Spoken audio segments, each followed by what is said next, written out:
Hello, and welcome to Spearhead Conversations. My name is Allie Faith, and I'm here with my guest, Xavier Mercado. Hello. Wait, did I mess that whole thing up? No, you're good. Tell me the truth. No, you can do it. Okay. I'm very honored that you allowed me to do your intro today. Yeah. How was it? Yeah, we'll get there. We'll get there. Need some work. Noted.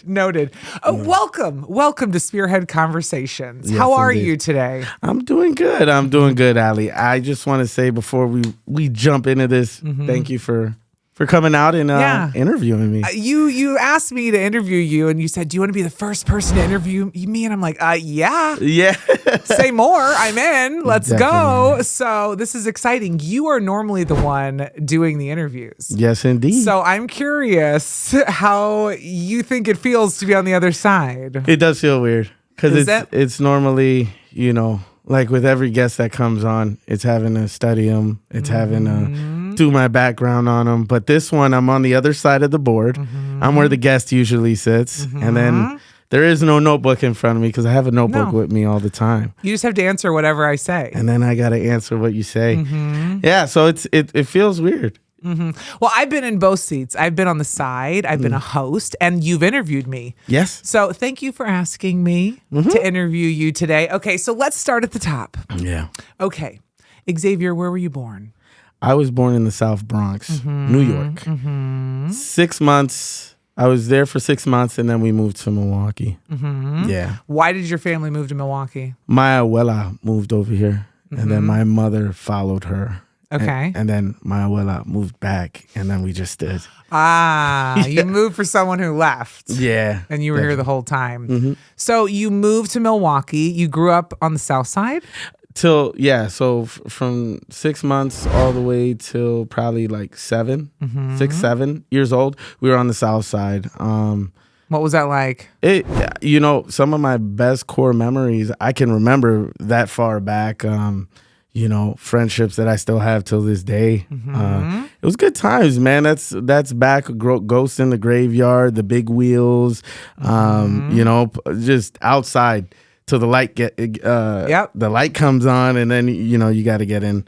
But, a lot of friends on the South Side, and then 97 we moved to South Milwaukee, and from there that whole neighborhood. I grew up in South Milwaukee. So how old were you at that age then? 97, you were? About 8. 8, okay. And then you grew up there. So you're on the South Side of Milwaukee. Are you still friends with those people that you were friends with that you're talking about to this day? Yeah. You still keep in touch? One of them, I could name off a couple, Pablo Mora, they're more like family to me. But the Cuevas, Davey Cueva, it's just a whole... It's a whole mixture of people. I always like to, you know what I mean? When I meet people, I gravitate like really trying to get to know somebody. And it usually forms into something. So what were your hobbies growing up then? What did you like to do for fun? I played a lot of sports. Like what? Basketball. Basketball was a thing because everyone in their head was like, I want to be a basketball star. I could remember vividly, middle school, Tracy McGrady was big. So getting the T-Mac 1s, 2s, 2.5s. It was very competitive with the people I grew up with. So, yeah. Did any of them make it to the NBA? No, I thought a couple would. Really? Really. There was a couple friends I had where their shot was amazing. One in particular was a late friend of mine, Phil Musa. Man, I remember it's a Schneider. Was it the Schneider free throw contest? But it was a rec free throw contest, and me and him, we went about 10, 15 rounds of shooting free throws, trying to get that spot, and then he beat me out, and it was like, you missed the moment. Missed the moment. He got me. Any challenges growing up on the South Side? Well, the South Side, I mean, with my family, we come from like low income, and that's usually people wouldn't like to say that, but to me, that's something you should embrace because you know what I mean. This is the foundation of what it is. You know the barriers you came through. Type of barriers were just back then. on the south side of Milwaukee. Gang violence was really, really up there. So what was that like growing up with that? There was one event in particular, 30 Latin Kings on my titi's front lawn, and basically coming, telling somebody, hey, you're joining us, or we're just gonna be up. But those are the type of things. Just parents were really, really protective of us in the area we were in. I get it. Yeah. It's got to be scary. I could understand. It was. Yeah. Well, actually, at that time, I didn't realize what was going on. Yeah. I just, It was just you're normal. Yeah. You didn't know. I didn't know. A lot of times you grow up and that's normal to you, and you become an adult and you're like, whoa. This really happened. That was really effed up. That was messed up, and that's okay to acknowledge as you get older, for sure. Okay, so your stepfather, I want to talk about this. Yeah. Your stepfather leaves when you're 13. 13, yeah. So that had to be tough. it was. I felt, and I was in middle school at that point in time. When he left, it created a lot of confusion, a lot of anger. And I know with my educators that I have, some that, I've stayed in contact with through that time, they seen the type of shift, the impact it had on me. Yeah. Towards the ending, right before he left, I started, saying, you're not my dad. Because I finally figured out really biologically he wasn't. When he left, that was kind of a blow. And for a while, I thought it was my fault because towards that ending, I was like, you're not my dad. You're not my dad. It'd be mostly when I'm mad at him and then I want to lash out. And when he was 13, he left. And I always say that's when you need a man the most. I mean, going into middle school, any parent knows, that is not easy. Thankfully, I was able to stand up for myself, but I watched a lot of kids get bullied. And during that time, it kind of worked hand in hand because how angry I was. It was like, don't step on my foot. Like, I'm not the one. But then again, I was like 4'6", about like 40 pounds. Like, oh my God, dude, I was small. Yeah. Were you feisty though? Yeah, definitely. Oh, then that's all that matters. Yeah, that's attitude. Right. Attitude over everything. I'm telling you. Attitude. Okay, so your dad leaves when you're 13, and like you said, that's a tough period for you because you need a man around. And so then, what happens during high school? Do you keep in touch with your dad at all? Well, here's the thing. I grew when I first moved to South Milwaukee. There was someone who's family to me now. Her name is Darlene Piszczek, and she's the one that moved. We were her first family that she moved into low income.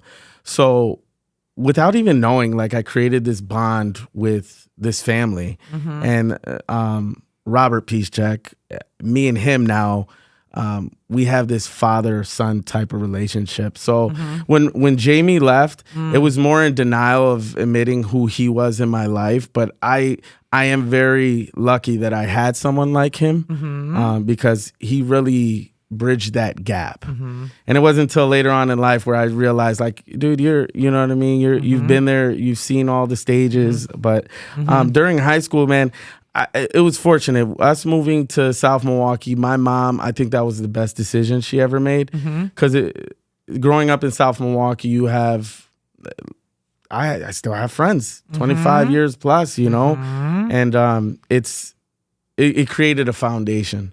So I always had love around me. I always had family around me. But, in particular, after my dad had left, it really took a toll on my mom. And a piece went away with him. So it was more of trying to navigate during high school by myself. I also had a sister that was a year younger than me, so it was me and her. And then my brother went off to college, and it was just me and my sister in the house the majority of the time. And what did you do after high school? I tried moving to New York. Oh, you did? Did you move or attempted? It was an attempt, but A for effort. Yeah, A for effort. It was more in my head. I already had it. I want to go over there and I want to party. It wasn't nothing. And you were a partier. You wanted to have fun. I wanted to have fun. It was being told all my life, you got to do this, you got to do that. I wanted to let loose. And I moved in with my biological father. Oh, in New York. Yep. And it was over the summer. And I literally, man, he was like, we'll get you in the Navy. So that was the route we were supposed to take. We were supposed to go in the Navy. But in my heart, you know, it's one of those things. If it's not in your heart, you shouldn't do it. I agree. So at that time, there was a lot of, man, I graduated 07. So that was really what was going on with our nation. Wasn't a time to be, just based on what was going on, it wasn't in my heart to pursue. But I was all in my head about partying. And then, once they realized that, they booted me. So you partied yourself out of New York City. Yes, indeed. Wow. Okay, so did you come back to Milwaukee then? Yep. And then what'd you do? Well, when I came back, I thought I'd be able to come back to my mom's house. But we lived in low-income housing, so the way that is, once you're 18, you're basically out. And they have rules and stipulations, and I wasn't able to do that. So what ultimately started was from my late teens to in my early 20s, I was homeless. It was jumping around from friends' houses, and it was a rough stage. It taught me a lot. That must have been tough. Yeah. Not knowing where you're going to go or how long you can stay in a place, right? Yeah. And so what did you learn during that experience? The value of what life is. You know, I was exposed to a lot of things that most people can't, if they were to see what I saw, you know, not most people can handle that. And with those type of things that I witnessed, it just made me understand that I don't want to live this way, and two, I want more out of life. So, did it also make you drink more because of what you saw? Well, did it ramp up then? Well, I never stopped the partying, so that just kept going the whole time. Yeah, at that age, early 20s, especially, all my friends were drinking. We're finally there. Now we could go out to the spots and throw after sets, and it was a lot of partying, and I mean a lot of partying. So yeah. But you had freedom. I had freedom, exactly. And you were free. So how did you get to a place where you weren't homeless anymore? What happened? Well, there was an incident, and not to give too much detail. Why not? Okay. Noted. Yeah. You sure you want me to interview you? Because I asked. I'll keep digging for the details. It was a particular incident. It dealt with a firearm, jamming.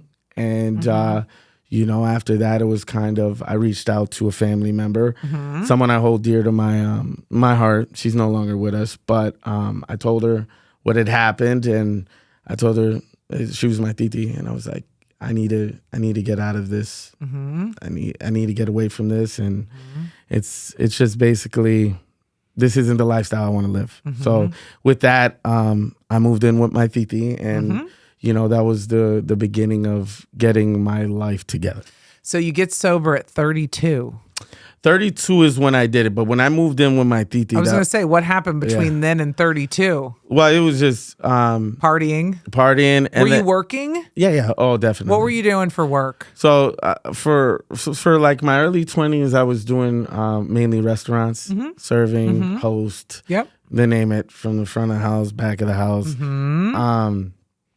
But then as I got into once I got to 25, man, I was bartending, and I have twins. So when I got that phone call, it changed my life.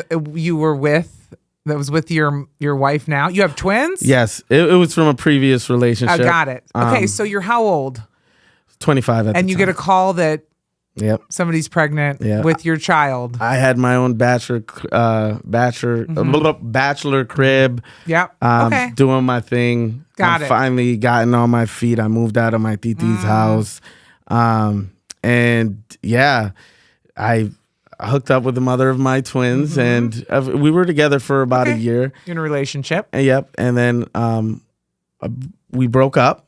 And then a couple months after that, I got a phone call. Were you in shock? Yeah. Right? Yeah. I was when I heard it was twins, it was like mortified. Did you find that out right away or later? Later. Okay. Yeah. So first you found out you're having a baby with your ex. Yeah. And then you found out it was twins. Yes. Wow. So it's son and daughter. I always look at that point in my life. It was like, that was like the tipping point. I mean, I was homeless. I went from being homeless, finally got on my feet, but I was partying hard. I'd go to work, get off of work, go out, wake up. It's just a cycle. Yeah, it's a cycle. I worked second shift, so I had enough time to recover and go to work and then repeat the cycle. So when my twins came into the picture, a lot of things stopped.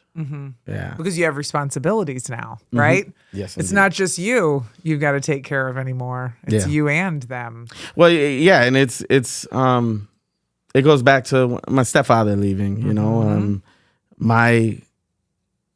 when he left, it was kind of, it was a shattering. And when I found out I was having twins, it's like, I need to be the best version of what a man is. And did you feel like you had something to prove? Yeah, very much. I still do. You know, that's something that's in me. It's like, I love my children. Now I got 4. The oldest, 13. Her name's Mackenzie. Then I have the twins, Silas and Elise, boy, girl. And then Arlo's the youngest. So, how old's your youngest? 3. 3. Yeah. So you have quite the run of ages right there. Yeah, for sure. They're all 5 years apart. Right. Okay. So, but who got you? Why? What happened for you to get sober? This is what I want to know. Like, what was the rock bottom for you? Because you had the twins, and then what happened? I was bartending, and I mean, every did you night, have a rock bottom? I did. I was bartending, so I did that for 5 years, and really, I met my wife through. While I was still a bartender, and then she'd come in, hang out with me. And when I started getting serious with her, where I basically proposed and we were engaged, that's when I started thinking about, you know, is this something I want to keep on doing? It's for a different stage in life. Bartending is, I mean, I was getting messed up every night. What did it for me was, I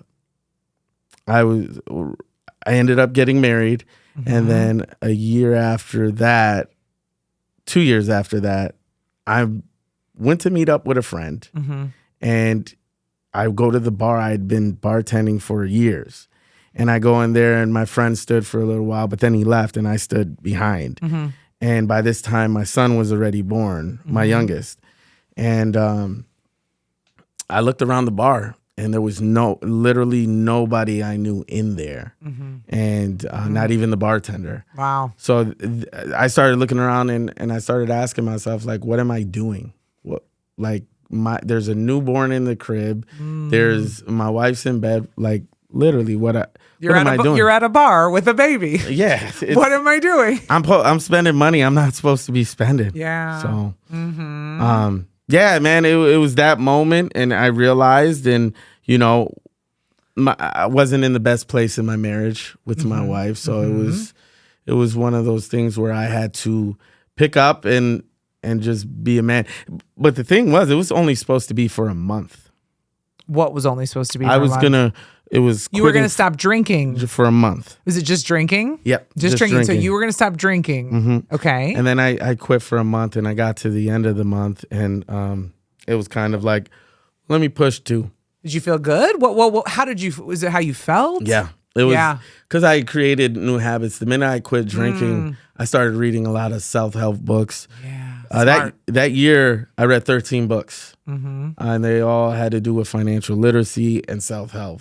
So it's that with all these books, they all have the common consistency is everything. People don't understand what you feed your mind is everything. Yeah, they definitely. really don't get. I mean, a lot of people do. Like you, but it makes a difference in if you're at that fork in the road. Yeah. Reading self-help books could change your entire mindset for which way you go at that moment. You know, it was 7 Habits of Highly Effective People that I read, and that book changed my life. That was just the beginning of the journey. And as I pushed forth, I created these new habits, and then it was kind of with these new habits, I was listening to motivational type of videos off of YouTube.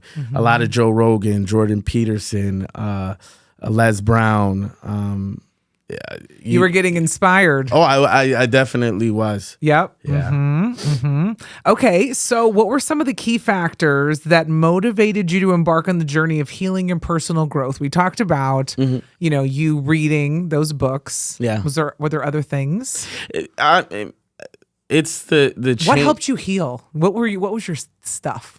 Well, like once I quit, it was the peace and clarity that came with it. I think the biggest move after I had quit and I had it, it was also a promise. So I mentioned a certain person earlier in the interview. She was diagnosed with breast cancer, and I made a promise to her. And I said, I won't touch alcohol until, you know what I mean, like you go into remission and we get through this. And then it just led into this. By the time I got to that, it was like I don't want to drink anymore. But during this time, it was just the feeling of being empowered, being in control of my mind, being in control of the person I was. Because my whole life, I had people telling me what I should do this, I should do that. And now no, I have full control of who I am. I know who I am. You can't hold anything above my head because a lot of people like doing that with me. And it was just like, no, it's... So you felt present. Yeah, I felt present. Nobody could manipulate you. Nobody could tell you other. Yeah, I get it. Absolutely. And because of that, even now, it's, a lot of people feel, a lot of people feel like I changed. Yeah, I did. For the better, though. Yeah, for the better. Isn't that crazy? And you're like, yeah, you're supposed to change. Yeah. Welcome to life. This is how life goes, man. If people I know that are exactly the same are exactly the same. No self-growth, aren't better people. Sometimes you have to go through stuff, And that was the biggest thing for me because this wasn't easy. Yeah. You know what I mean? Like it seriously, there are times that I have where it's like all it takes is me going up to a bar top and being like, "Hey, let me get a Heineken." Like, like it's that easy, but it's also knowing how far I've come since I've quit. And a lot of things have honestly come together for me. How many years have you been sober now? So it's going on 2. 2. And do you ever see yourself, I mean, do you stress out about relapsing or drinking again, or do you feel like you're cruising? It's always there. It's always there. There's always a craving. It's never. I don't feel when I started drinking was because of my stepfather leaving. So a lot of these core problems that I had within me stemmed off of this because that's when I started drinking. That's when I started smoking. And if you'd see how little I was, it's like holy cow. And then doing the same thing for almost 20 years, now it's just like, no, I don't ever want to go back to that. I like who I am. I like where life has taken me. I feel like I've been rewarded for my willpower of staying on track with what I need to be doing. And it's led to blessings like this, I like that. I like that. How you said, as you got better and you did more work on yourself and your life got better, everything around you got better. I love that because it's like a domino effect. And that's such like a happy, I don't want to say ending because we're just at the beginning with you right now. Yeah. Okay. So that leads to your podcast, right? It did. So Spearhead was created out of sobriety because when you break a habit, you usually replace. So my first habit that I replaced was quitting the drink, and then I started reading. And then from reading, a lot of the books that I read were manifesting things. And then I was watching these motivational videos, Joe Rogan in particular. The man is just, to the platform he's created, there's a lot of inspirational words he puts out there, and I wake up every morning and I listen. I listen to these words to encourage me into the day, to getting things done, and just setting a standard for myself. So yeah, through that, then Spearhead came, and then this little idea, I just started adding on to it. I read a book. It was called The Compound Effect. Yeah. And it really, in this book, it says no matter how big the step is, Yeah. build it. Build at it with consistency. It don't matter how big it is. That's true. Just stay with it and be Consistent. consistent, and it'll build. And then what eventually happens is a snowball effect when it gets bigger and bigger. And that's what happened with this. This started off as I reached out to a group of buddies that I've known practically my whole life, and let's do a podcast night. That's what you said. Yeah. And then I got them together, and then I started throwing this idea around. What'd you record the first one on? We talk about what was going on. But I mean, like, were you on like a phone? Did you have equipment? No, so when you did your first podcast, what it was this. You got this to start. Well, once I started realizing that I wanted to take this on and that I wanted to do it, sweetwater.com, a guy named Greg, and I still have him in my phone, and I call him from time to time to get his insight on things. But I told him, hey, if I really want to take podcasting serious, because I at this point I'm like, I've done all this reading, I got this idea, I got this vision of where I want to be. I'm like, I have to start using my voice. I know what I need to be doing. It's in my head.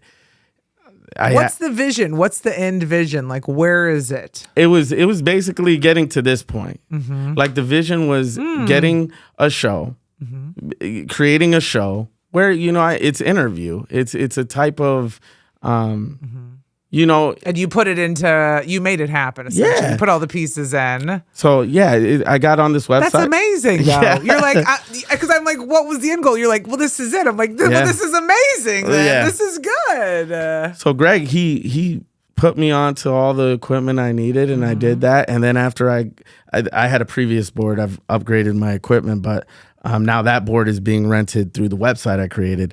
But I bought all this equipment. Then I called up the guys, and I'm like, let's do podcast night. I'd bring my board. I have 4 mics. Who was the first one? Jake Weinberg, Ryan Weinberg, and Dom. They're your friends? This is family. Oh, this is family. These are all family, yeah. Was it horrible or was it really good? It was awesome. Oh, it was good. The first one was good. Every Wednesday night we'd meet up for a little while, and then once that happened, it kind of, not everyone was gung-ho about doing what I was doing. And little by little the pieces fell off, but through that, being able to be behind the mic, hear myself through the headphones, it gave me this confidence. You got more comfortable. Yep. You had to get more comfortable. And then you're like, I can do this. Oh, definitely. This is easy. And then from groups, it came down to me being solo dolo. And then I pushed and I pushed. And, during this time, I mean, this platform has helped me with my sobriety in ways people can't fathom. Like, there's been... Like what? It's more of there's been moments where relapse has been very, very possible, and it just took me away. Like, I still go out here and there. I'll still get in the scene. It doesn't bother me to What has stopped you then from relapsing? What stopped you when it almost happened? Everything I've sacrificed. Everything I've sacrificed. I mean, since the beginning, I've slowly upgraded. I've hoped through the visuals, people see, you know what I mean? This get leveling up.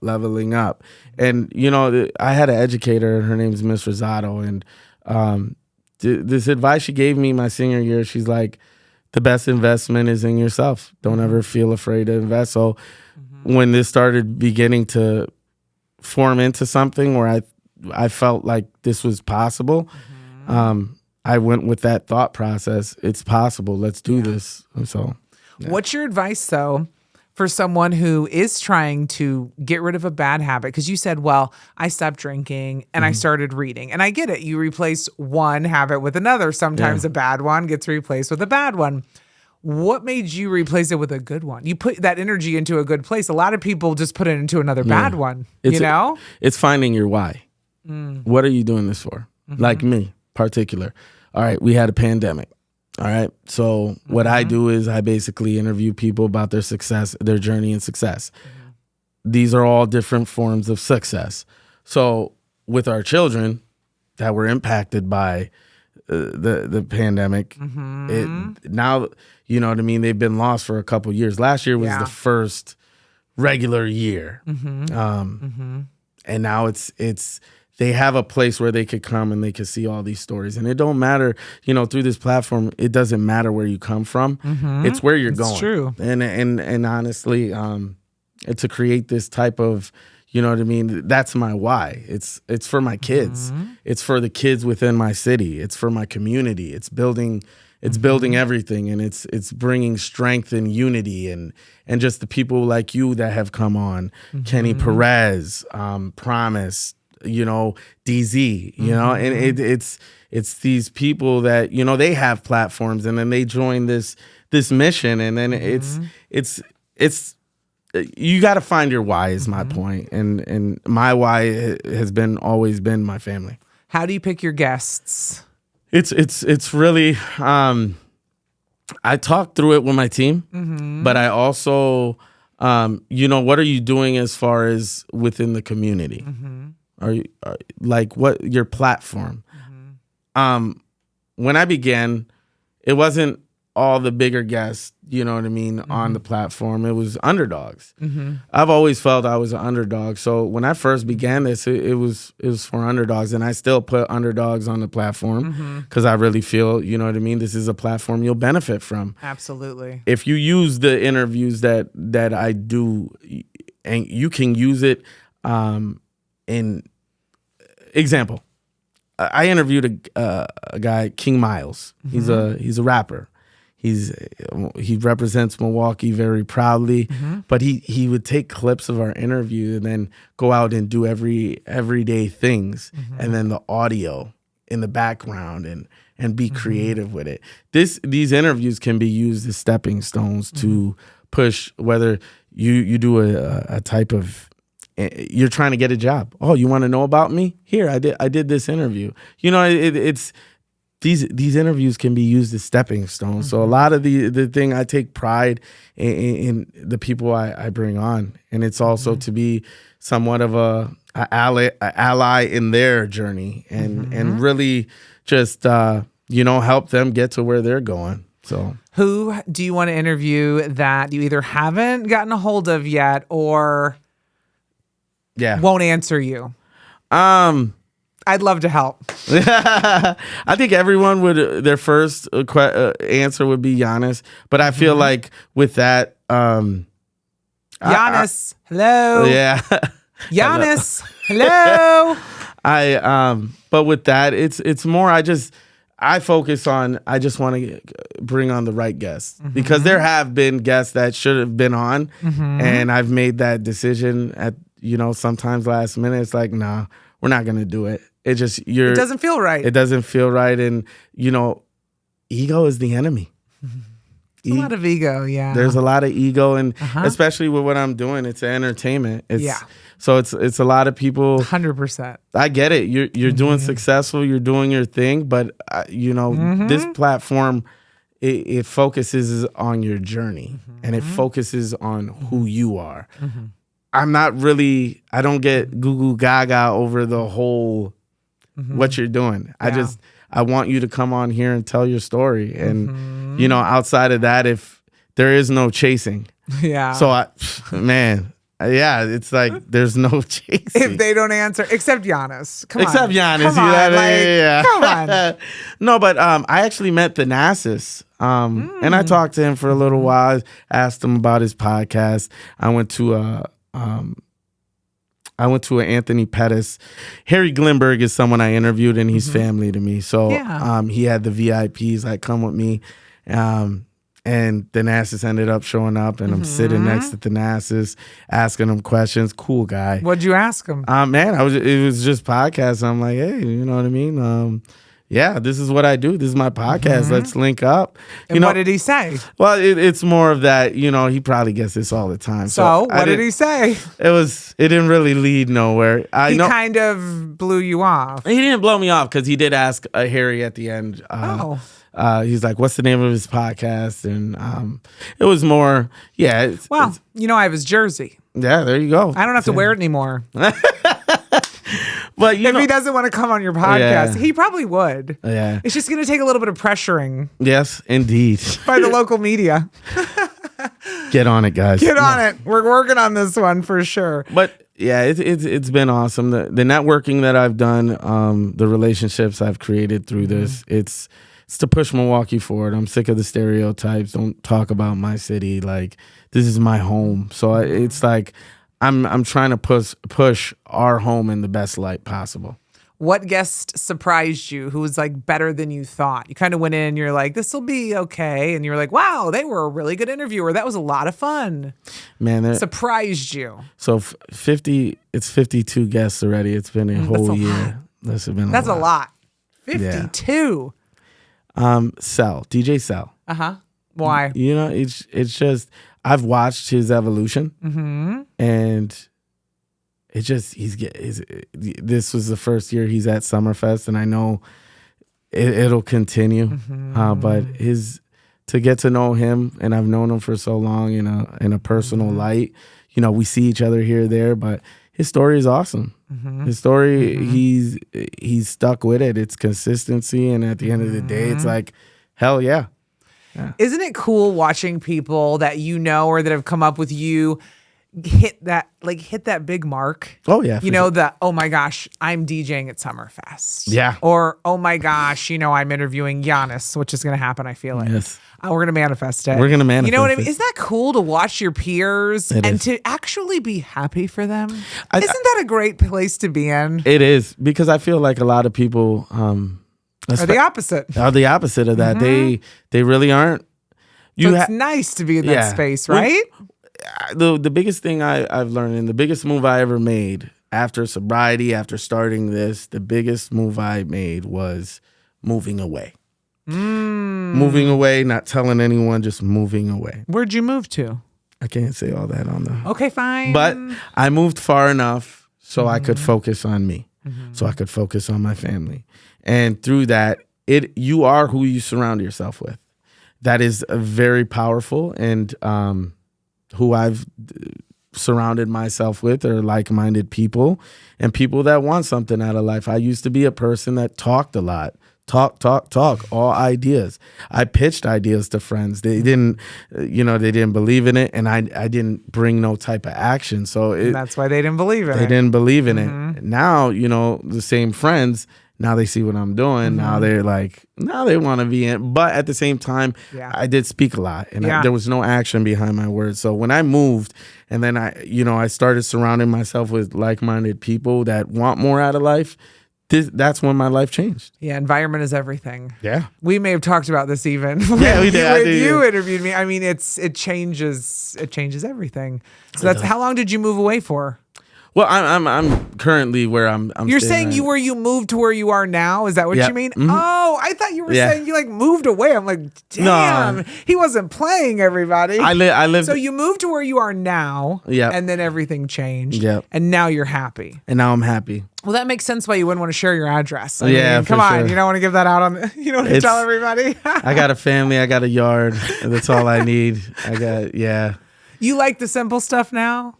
I won't say I'm still this type of, I got a lot of energy in me, but I am way more chill than I used to be. Mm-hmm. That is it for sure. You've calmed down. I've calmed down a lot. Is some of it maturity? Sobriety? Yeah, sobriety, for sure.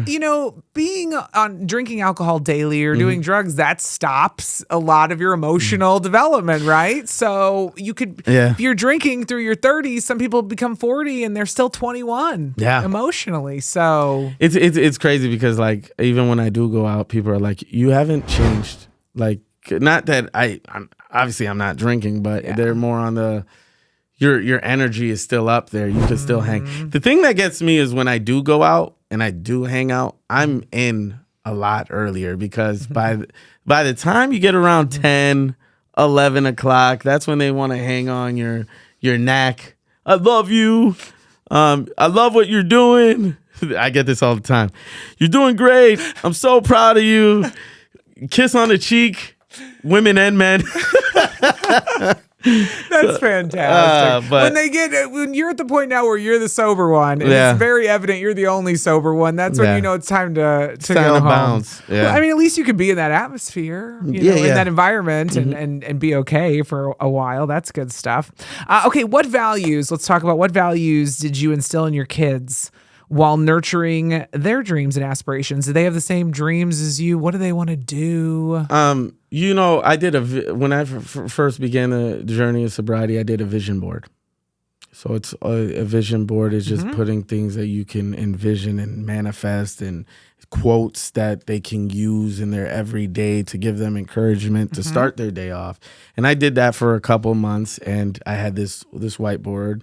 You know, I'd draw pictures, and I'd get all creative with this because I was really inspired by really changing. And with everything I was reading, it you know, I believe in my children, and I want them to believe in themselves.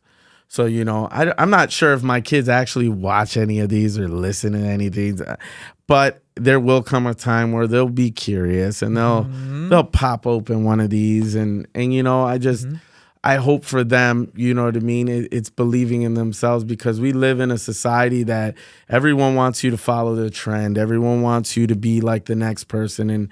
And really, you know, I could give like, I was the only Xavier in my high school till my junior year. And then I became small Xavier. But I wonder where big Xavier is. Yeah. He's in the army somewhere. That guy. Man, that guy.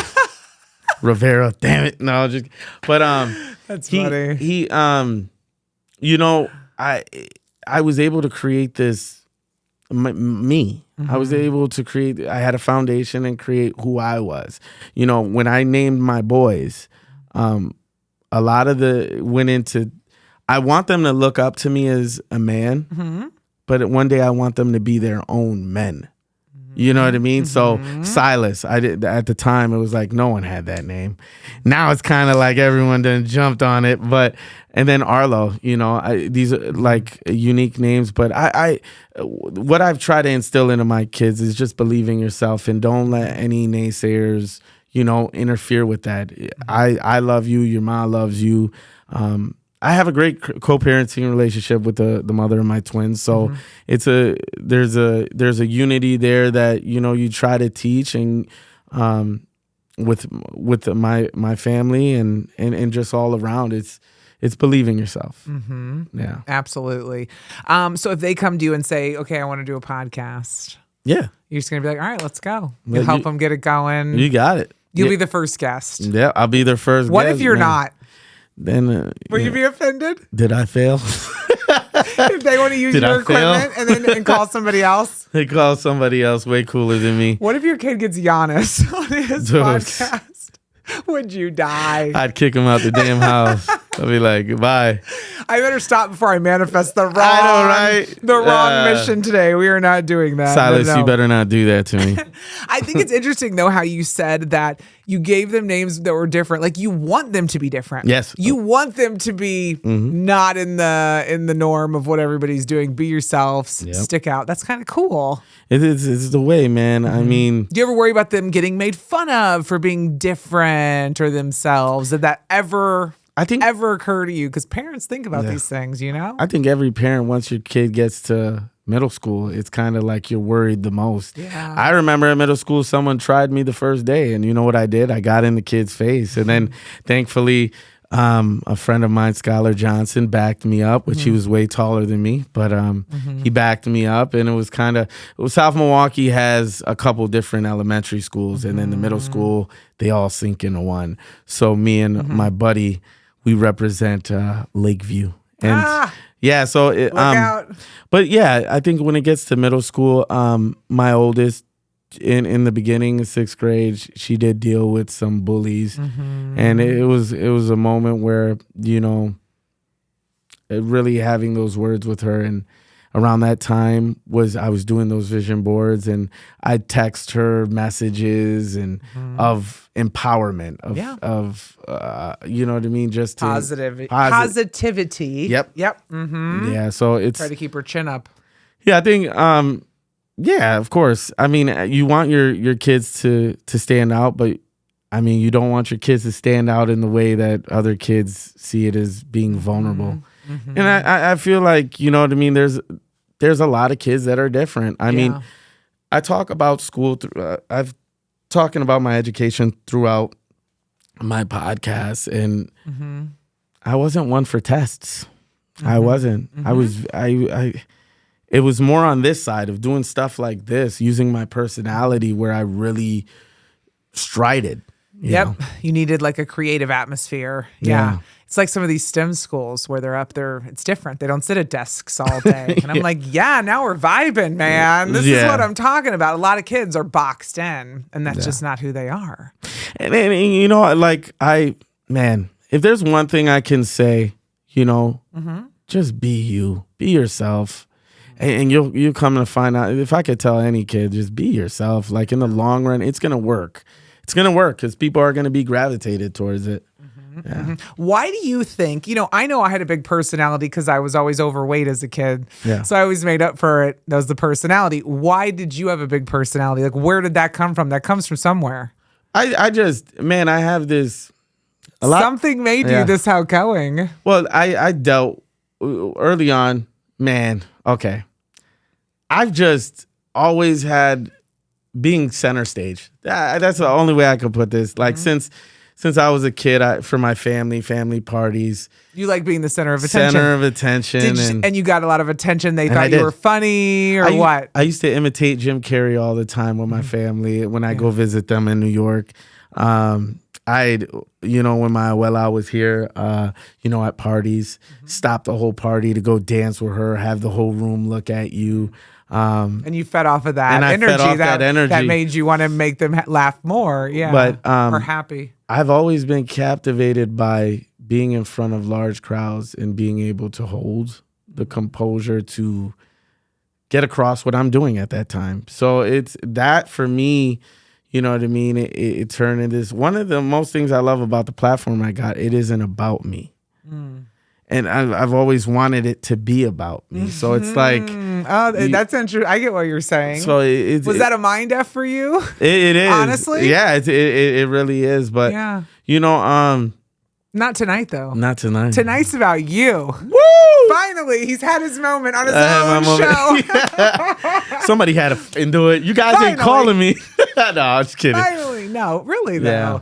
That is, I get it. You start podcasting about yourself, and in the end, it ends up you're interviewing other people. Definitely. I could get that. But then that teaches you to not always be about yourself. That's right. Right? Like find this humbleness. Yeah, like there's a balance. You know what I mean? Imagine if you're on a show every day where you just talked about yourself. Oh, it'd be horrible. Man. Well, I read like that. Like Allie and DZ. I should say that. Seriously, though. I read a book, Ego is the Enemy. And after I read that book, it kind of just, it put a lot of perspective. And, I never want to come off as someone, all about myself. That's the last thing I want. I just, the way I'm living my life now is trying to be a positive impact on community. So how has your podcast, do you think, helped and impacted southeastern Wisconsin, or what is your goal for it to impact? It's just for unity.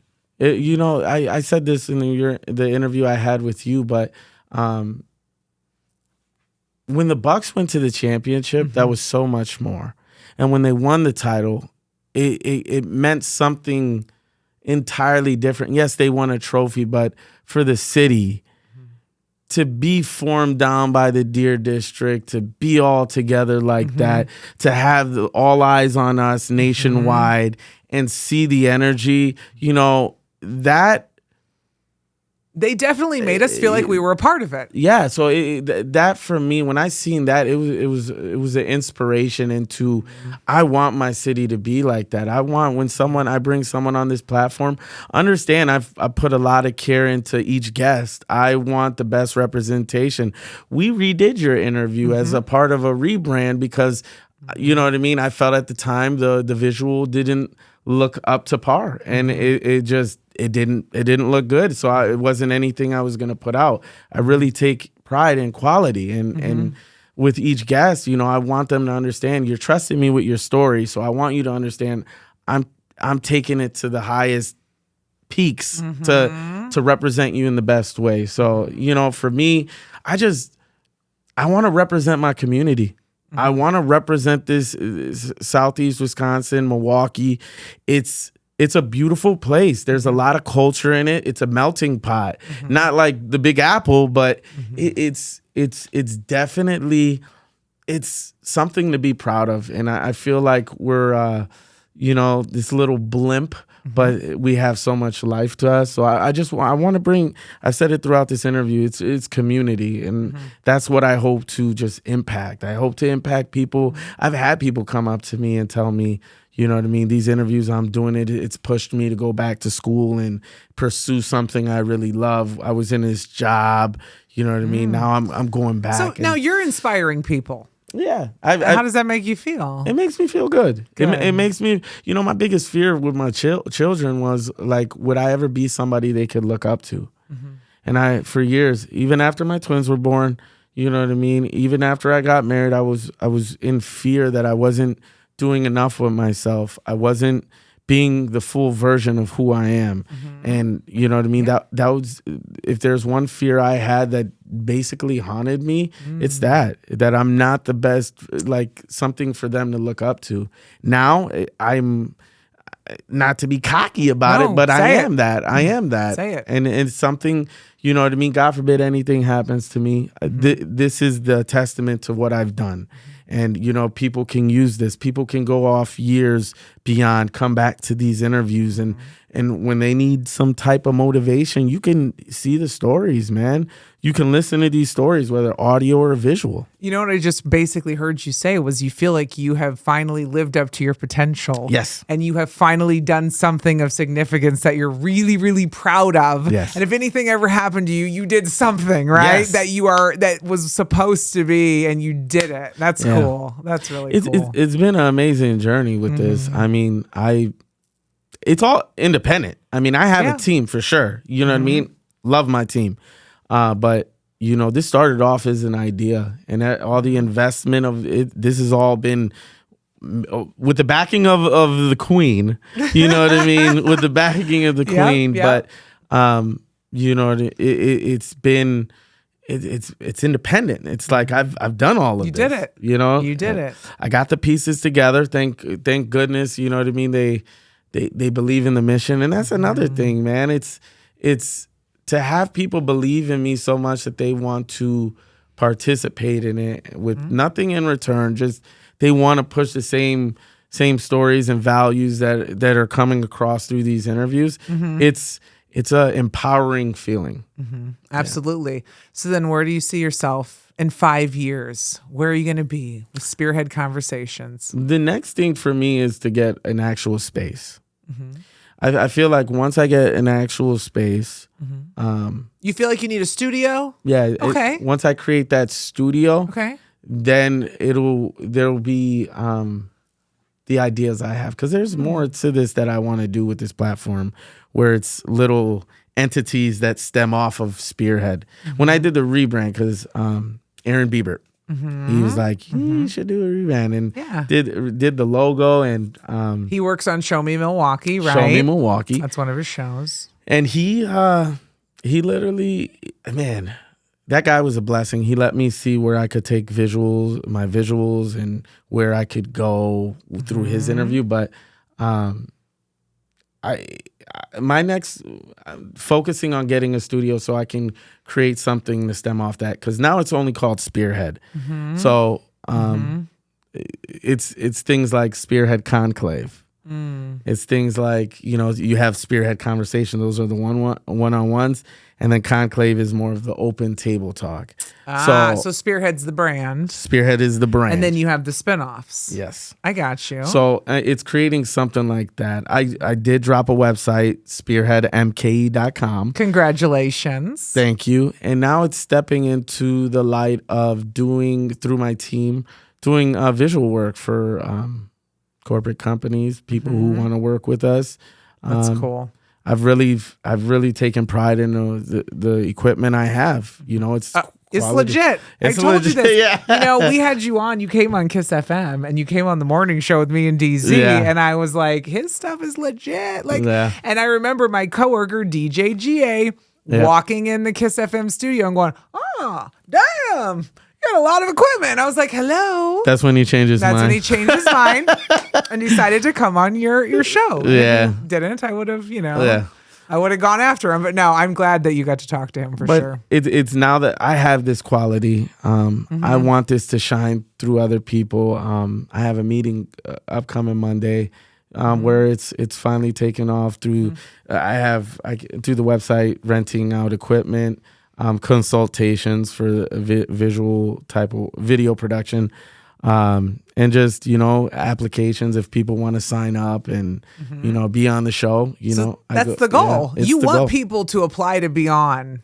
Yeah, where I see it in 5 years is it's creating the brand and really being entwined with the community.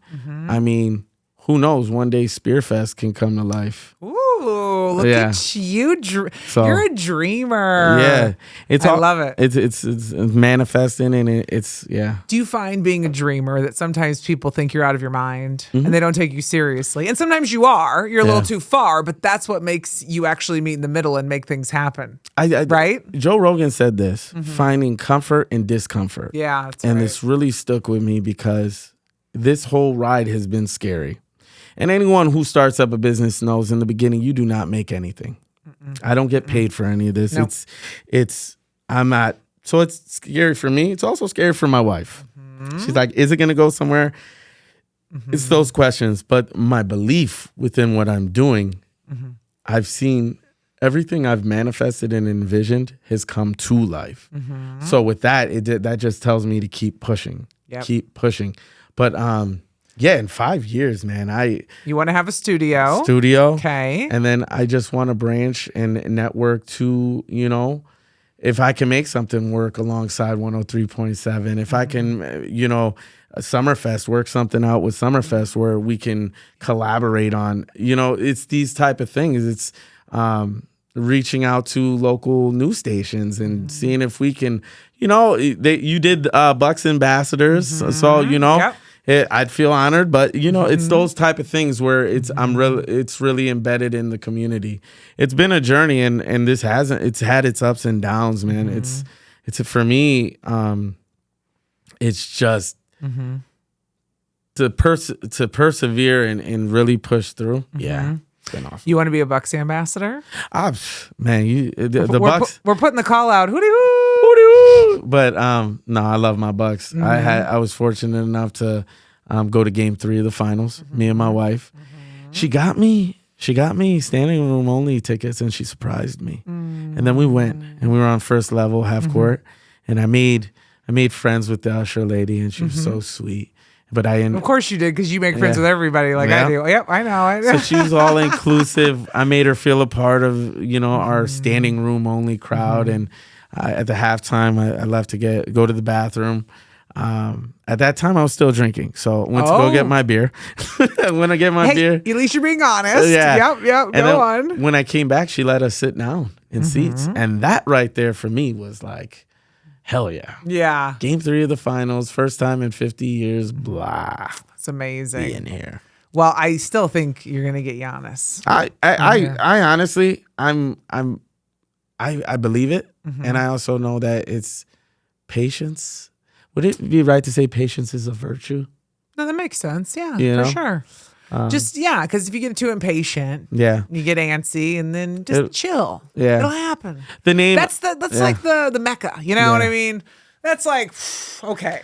I just, through these interviews, I also want to be that person for the community in Milwaukee. You got all these other big podcasters that I'm not sponsored and not backed by anything, so it's trying to represent my city in the best way. You would love to be like an influential voice that everybody knows and knows you for Spearhead and the things you do, and then people in turn want to be on your show. And if that can help the community, awesome. Yeah.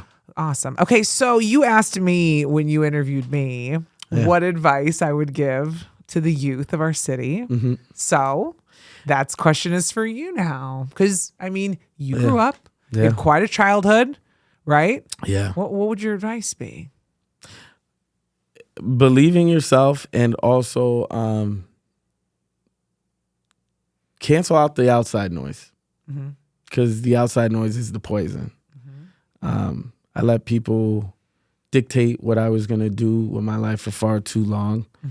That finally coming into my own, who I am, it's the most, I've said this, most empowering feeling. And just believing in yourself and understanding that you have a light on this world, and don't let it dim for no one. I feel people try to follow. Don't follow. You need to be your own person. It's hard with social media. It is. Everybody wants to compare and be like everybody else. You know? It's for me, it's we're in a total different now. It's all like you said, social media, everything is right in your face. But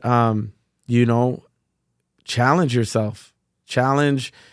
Set out goals. I never used to do any of these things. I never used to set goals. I never used to envision myself going somewhere. I never did any of these things. Through what I do, chaos? Yeah, but it's my chaos. That's a creative brain. You know what I mean? I respect that kind of brain. Yeah. I feel that kind of brain. I get it. Yeah. But it all stems down believing yourself and be different. Because that's what people gravitate. 100%. People love authenticity. What a word. Yeah. They love it when you're authentic. They love it when you're real, and they can sense that. And I do believe people can sense when you're not. Yeah. 100%. It's man, it's belief, it's being different, and just knowing who you are, because no one knows you better than yourself. No one knows you better than yourself. And man, sometimes, though, you have to get to know yourself. Of course. Like, I do believe you, but some people are lying to themselves about who they are. This is about the manifesting and self-talk and things you say to yourself. It may sound cliche, but just believing yourself, and if you tell yourself you can do it, you can. Yeah, you can. The little steps to get to a big step is still it's the process that makes the journey so worth it. Yep. It's the in between. It isn't getting to the finish line. It's what's happening in between that makes everything you're working for so worth it. Right. It's the cliche, it's the journey, not the ending, but it's true. It is. Because otherwise, what are you doing on the journey? You're bored. You're like, this sucks. I don't want to be here anymore. Okay. Yeah. Well, I'm really proud of you. I've already told you this, but I'll keep telling you. I'm really happy for you. I'm glad I got to know you. Yeah. I'm glad I randomly answered a Facebook message. For sure. Man, you still shocked me when you did that. I shocked me, considering how little I answer Facebook messages. Ask anyone. But I'm really glad I got to meet you. And I'm just excited to watch you and continue on. And thanks for letting me be the first person to interview you. Yeah. This is so exciting. It's there. Yeah. So, no, I appreciate. How do we end this? I mean, this is your show. Even though I'm the host, I feel like you're supposed to somehow grab the reins and wrap it up. I want to say thank you. Yeah. You didn't have to take time out to come here and do this for me. But I do appreciate everything you stand for this city. So, there's just the friendship that has grown from reaching out over Facebook.